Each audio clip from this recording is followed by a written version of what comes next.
பங்குனி மாசம் நல்ல இளவேணிற் காலம் பழனிக்கு வந்தா உன் தெய்வீக யோகம் பழனிக்கு வந்தா உன் தெய்வீக யோகம்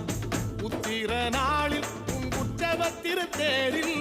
சிங்காரமாக உன் அலங்காரம் கண்டே அலங்காரம் காண நான் ஆனந்தமானே கைலாசன் மகராசாவும் வாசல் வந்தேனே குளிரான பன்னீரால் அபிஷேகம் கண்டேனே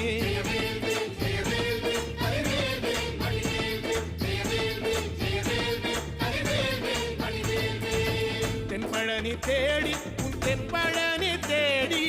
திருநீரு பூசி நான் ஓடோடி வந்தேன் திருநீரு பூசி நான் ஓடோடி வந்தேன்